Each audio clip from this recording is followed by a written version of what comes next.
বিসিবির cricket operations chairman Nazmul Abedin Fahim সম্পর্কে তামিম ইকবাল খান হঠাৎই কেন গরম গরম কথা বলছেন, হঠাৎই কেন গরম গরম ডালপুরি কিংবা সিঙ্গারার মতো সাব্বির রহমানকে দলে চাই এই ইস্যু আপনাদের সামনে একদম প্লেটে সার্ভ করা হচ্ছে এমনি এমনি, নাকি এর পেছনে উদ্দেশ্য আছে?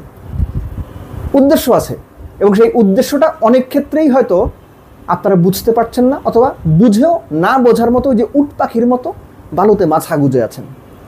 সাব্বির রহমানকে নিয়ে আলোচনা শুরু করাটা জরুরি। তামিম ইকবালের ইস্যুতে এবং নাজমুল আবেদিন ফাহিমের ইস্যুতে আমি পরে আসছি। এই মুহূর্তে বাংলাদেশের এন্টারটেইনমেন্ট ইন্ডাস্ট্রিতে সবচেয়ে মুখরোচক গল্প কোনটা? নিউ ইয়ারকে শাকিব খান বুবলিকে নিয়ে ঘুরছেন, প্রচুর ফটোকার্ড, প্রচুর নিউজ, এবং 24 ঘন্টা 48 ঘন্টার মধ্যে অপু বিশ্বাসের এটা নিয়ে রিয়াকশন কি সেটা যদি পাওয়া যায়, পুরো ঘটনা জমে একদম কুমিল্লার রসমালাই হয়ে যাবে। এখন কথা হচ্ছে, এই যে বার্নিং ইস্যু পাবলিক খেতে চায়, এই কারণেই বানানো। সাব্বির রহমানের ইস্যুটা এর চেয়ে ব্যতিক্রম না। সাব্বির রহমানকে দলে ফেরাইতে হবে। আচ্ছা ঠিক আছে, ফেরান। কি কারণে ফেরাবেন? একদা বাংলাদেশ জাতীয় দলে সাব্বির রহমান নামে নীল চোখের এক ছেলে এসেছিল, যার প্রচণ্ড রকম পোটেনশিয়াল, বল পেটাতে খুব পছন্দ করেন। সেই পোটেনশিয়ালের 10-15% দেখিয়ে তিনি ধূমকেতুর মতো, সোহাগ গাজীর মতো কিংবা অন্যান্যদের মতো হারিয়ে গেছেন। এখন তাহলে কেন তাকে দলে ফেরানোর কথা? কোথায় খেলছেন তিনি? আপনি জানেন, এই যে ইংল্যান্ড আমেরিকাতে আমাদের অনেক প্লেয়াররা গিয়ে খেলে, যারা ন্যাশনাল টিমের সার্কিট থেকে বহু আগে বাদ হয়ে গেছে, তারা কোন লেভেলের ক্রিকেটটা খেলে? আপনার কোনো ধারণা আছে কোথায় খেলে তারা? বাংলাদেশে বিভিন্ন জায়গায় খ্যাপের টুর্নামেন্ট হয় না, ওগুলো হচ্ছে খ্যাপের টুর্নামেন্ট। এখন খ্যাপের টুর্নামেন্টে ওই সমস্ত জায়গায় আশরাফুল দেড়শো করেন, আবু জায়েদ চৌধুরী রাহি পেস বোলার সিলেটের, তিনিও সেখানে ব্যাটিং করে 100 করেন। এগুলো জানেন আপনারা, খোঁজ রাখেন।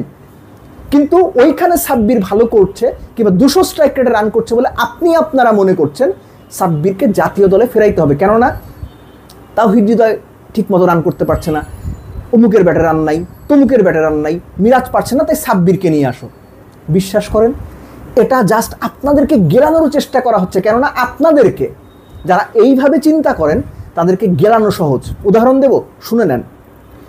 ডেস্টিনি গাছ বুনবে কোথায় জানি না, টাকা দে, দিছেন না, খাইছেন ধরা। আপনি না খাইলে আপনার বড় ভাই খাইছে। আলেশা মার্ট, ই ভ্যালি, ই অরেঞ্জ, দিছেন না টাকা, ধরা খাইছেন না, আপনারা খাইছেন। সো আপনাদের এই যখন মাথার অবস্থা, এই যখন জ্ঞান বুদ্ধি, তখন সাব্বিরকে 3rd গ্রেড 4th গ্রেড একটা খ্যাপের টুর্নামেন্টে ভালো খেলার পর একটা সুযোগ বুঝে আপনাদের সামনে যদি এনে দেয়া যায়, সাব্বিরকে দলে চাই, আপনি লাফাবেন, সেটাই স্বাভাবিক। এখন আমি দেখতে চাই যে বাংলাদেশের নির্বাচক কমিটি, তারা আসলে সবসময় তো তারা ফেসবুক জনতার কথা শুনে সিদ্ধান্ত নিতেই পছন্দ করেন, যেদিকে হাওয়া সেদিকেই যাওয়ার চেষ্টা করেন, যে আসলেই তারা সাব্বিরকে নিয়ে কী ভাবছেন। যদি ব্ল্যাঙ্ক চেক দেওয়া হয় এটা বলার জন্য, আই মাস্ট সে, সাব্বিরকে নিয়ে বাংলাদেশ ন্যাশনাল টিমে সাব্বিরকে ফেরানো হবে, এইটা নিয়ে আলোচনা করারই কোনো মানে হয় না। আপনি আমাকে যা খুশি তাই মনে করতে পারেন। সাব্বির পিএসএলে পারফর্ম করতো, বিগ ব্যাশে পারফর্ম করতো, লঙ্কান প্রিমিয়ার লিগে পারফর্ম করতো, কিংবা ওয়েস্ট ইন্ডিয়ান বা ক্যারিবিয়ানে যে T20 টুর্নামেন্ট হয়, কিংবা বিপিএলে, কিংবা আপকামিং যে NCL T20 আছে, এই সমস্ত জায়গায় যদি সাব্বির পারফরমেন্স করতো, আমি অবশ্যই বলতাম তাকে যেন বিবেচনায় নেওয়া হয়, ফিউচার চিন্তা করে নেওয়া হয়। তার বয়স 33, এরপরও তার কাছ থেকে যদি 2 বছরের সার্ভিস পাওয়া যায়, ওয়াই নট? কিন্তু এমন একটা টুর্নামেন্টে সাব্বির খেলছেন যে টুর্নামেন্টের আইডিয়ালি কোনো ভ্যালু নাই। এরকম একটা ভ্যালুলেস টুর্নামেন্ট খেলার পর একজন ক্রিকেটারকে ন্যাশনাল টিমে ফেরাইতে হবে, এটা যারা চিন্তা করেন না, তাদের চিন্তা অসৎ চিন্তা, উদ্দেশ্য প্রণোদিত চিন্তা। কাম ডাউন টু তামিম ইকবাল এবং নাজমুল আবেদিন ফাহিমের যে ইস্যুটা অ্যাকচুয়ালি নাজমুল আবেদিন ফাহিমকে নিয়ে তামিম ইকবাল মুখ খুলেছেন। তামিমকে ধন্যবাদ দেন, আমিও দিচ্ছি, আপনিও দেন। আপনি যদি তামিমকে খুব অপছন্দ করেন, তাও ধন্যবাদটা দেন। কেন?